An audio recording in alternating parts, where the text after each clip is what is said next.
Hi guys, welcome to our sermon series in the book of 1 Samuel. 1 Samuel is a really good example. This particular first section is a good example of historical narrative. It's important for you to ask yourself, what kind of literature am I working with? Because that oftentimes influences the kind of things that you're looking out for. And we are busy with historical stories. It's a narrative. And this is a good example of, and I'm going to hopefully show you a couple of things to look out for when you deal with narratives. Like any good story, you want to find out who the characters are first.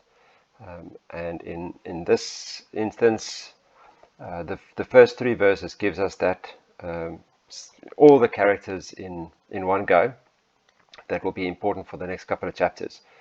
So Elkanah, the husband, Peninnah, Hannah, his 2 wives, Hophni and Phinehas, they are the 2 sons of Eli, the high priest, and then of course the Lord Almighty is always a character. This is a story out of the Bible, so it has a theological theme. It's got a theological reason for it being written. So the big question we always ask is, right, what is the Lord's involvement here? But on a human level, Elkanah is married to Hannah and Peninnah, and there is a problem. So this is an introduction. This is the setting. It tells us where Elkanah comes from. Now that could be significant. What we'll see is that he doesn't come from a great ancestry. The people that is on that list are not names that you would necessarily know, and that creates a theme. It creates a theme of 1 Samuel. One of the themes of 1 Samuel is that God uses the insignificant to save and to bring about restoration and rescue.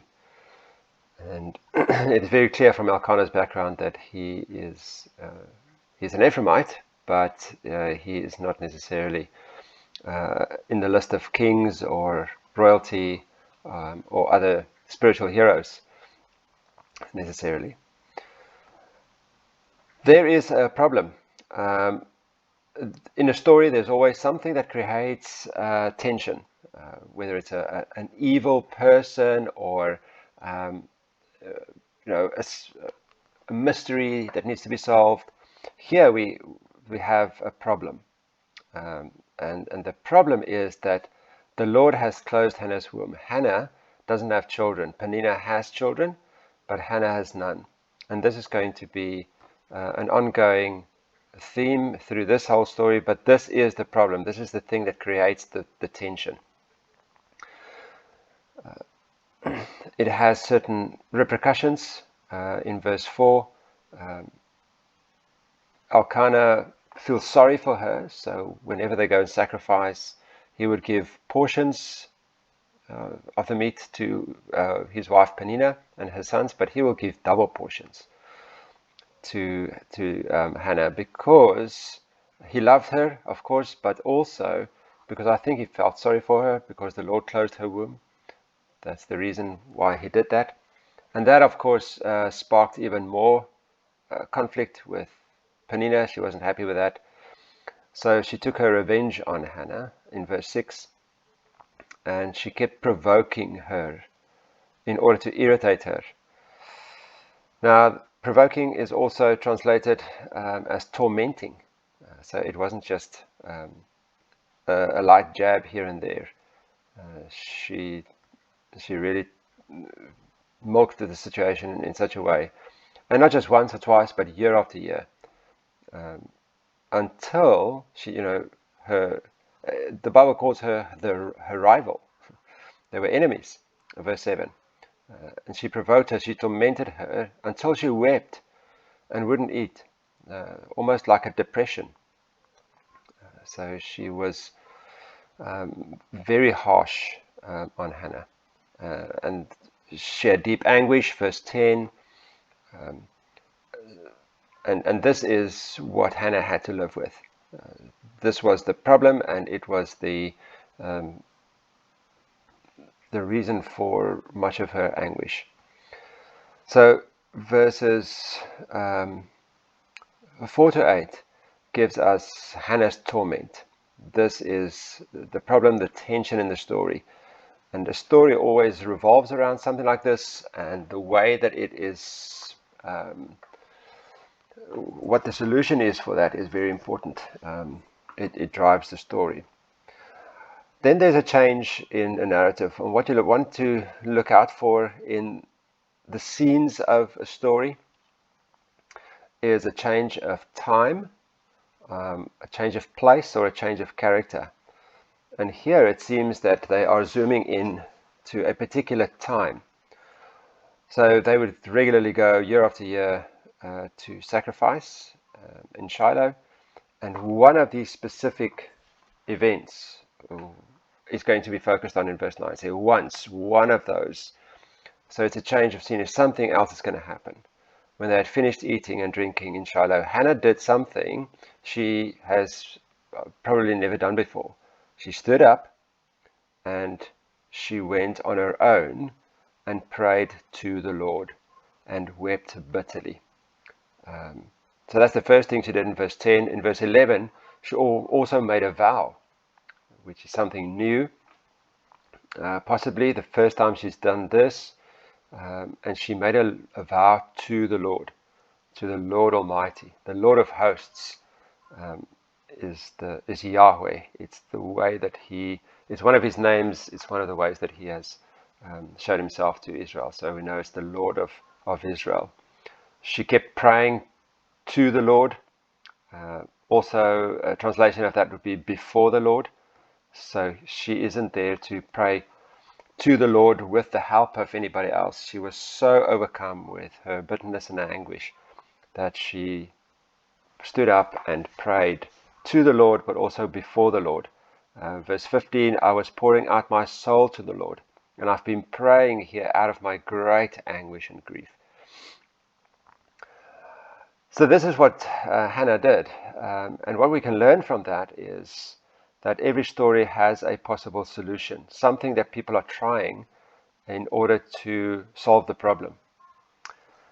And in Hannah's desperation and in the fact that they are where the Lord is in Shiloh, at the tabernacle where the ark is, she knows she's close to the Lord.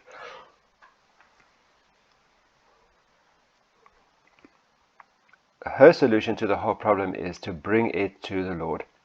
And what a great example is that, not for every one of us, to when we are overwhelmed, we should bring our prayers, our outpouring of our souls to the Lord. And then what we have right at the end in verse 19 and 20 is that the Lord remembered her. Hannah became pregnant and gave birth to a son called Samuel. And not all stories' solution is a happy one. This one is. This one is a happy ending because Samuel is now introduced into the story, and this boy is going to play the first major part. He is the first major character that the book of 1 Samuel is going to focus on.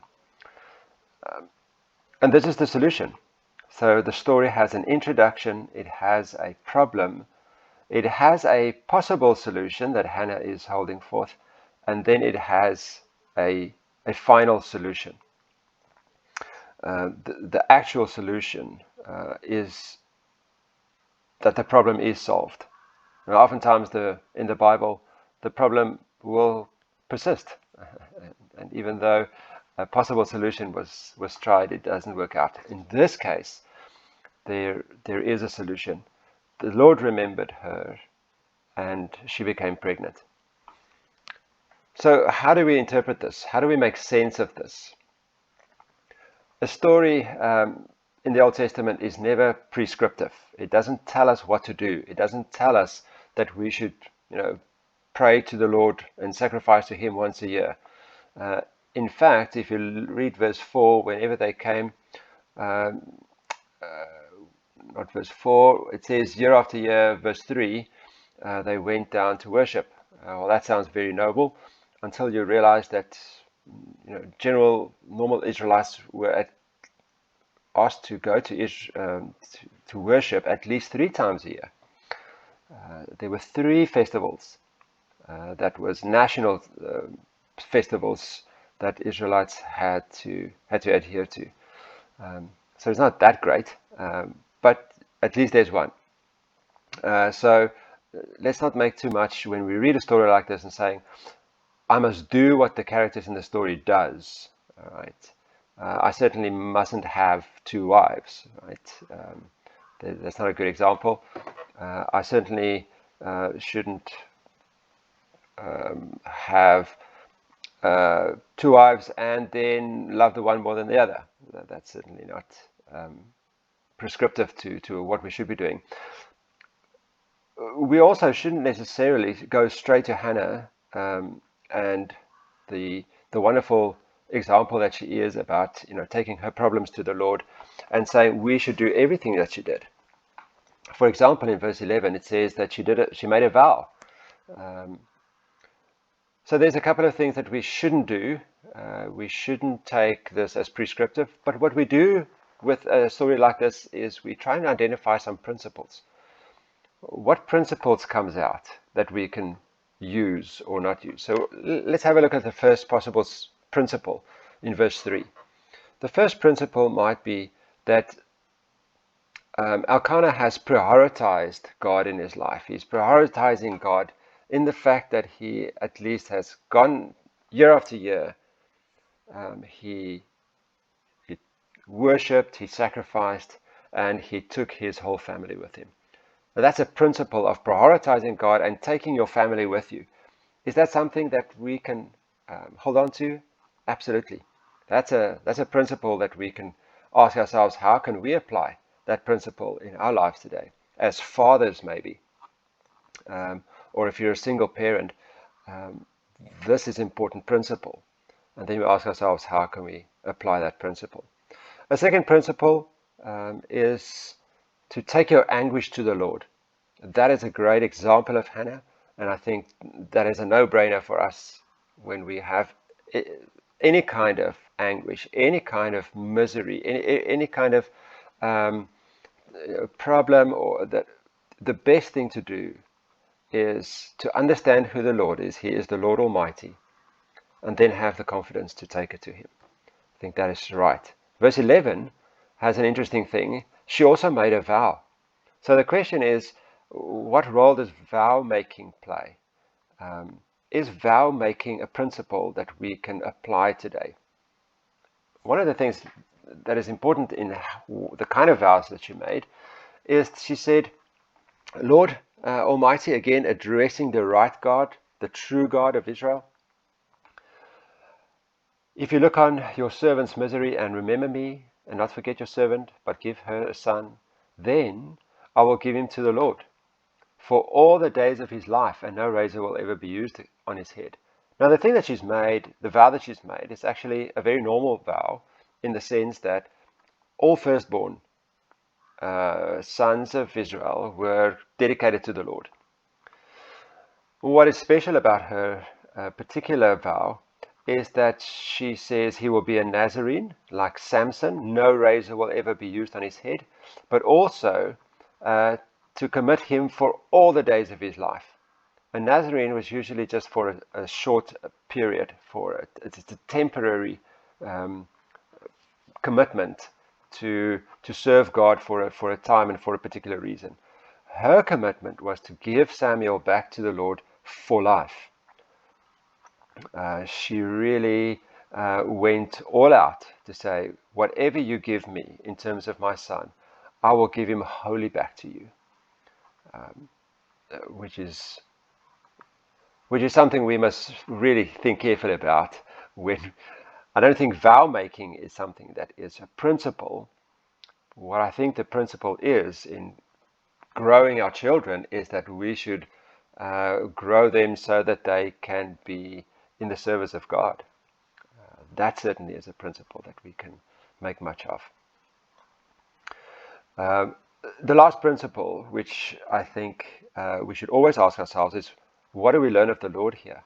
What is the principle that we learn from God? And the Lord, if you look at the bottom of this page at the end of verse 20, the Lord is intimately involved in individuals' lives. That is a principle. And the second principle is He is able to bring life out of barrenness. Those principles are always true. It's true in Hannah's day, it's true for us today, that the Lord is intimately involved in individuals' lives. But why barrenness? Why is barrenness such a big issue in this story? Some commentators make the connection, and I think I support their view, that the barrenness in Hannah is an analogy of the spiritual barrenness that Israelites found themselves in during this time. It was straight after the time of Judges, where everybody did as they saw fit. They had no king, but they also had no regard for God. They lived without regard for God. And we see this in chapter 2, when they talk about Hophni and Phinehas again. The first things they talk about is that they are wicked men, even though they are priests. There is spiritual barrenness.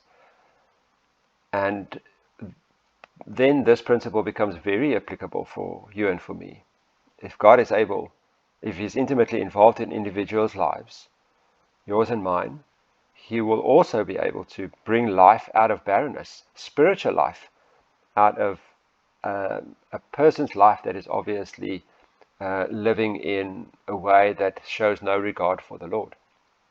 That was true for you and me, but it's also true for the people that we have relationships with. We know people like that. And I think the principle here is, let us take those people to the Lord. Let us have Hannah's spirit when we see the barrenness in other people's lives. Let us weep bitterly before the Lord for them. Let us pray to the Lord. Let us pour our souls out to the Lord. And let's see how He chooses to solve that problem. Is He going to bring life out of barrenness? Or is He going to give them over to their sinful natures? But God is the only place. He is the place where we should find our solution, and we should then look and see what kind of life God brings out of barrenness.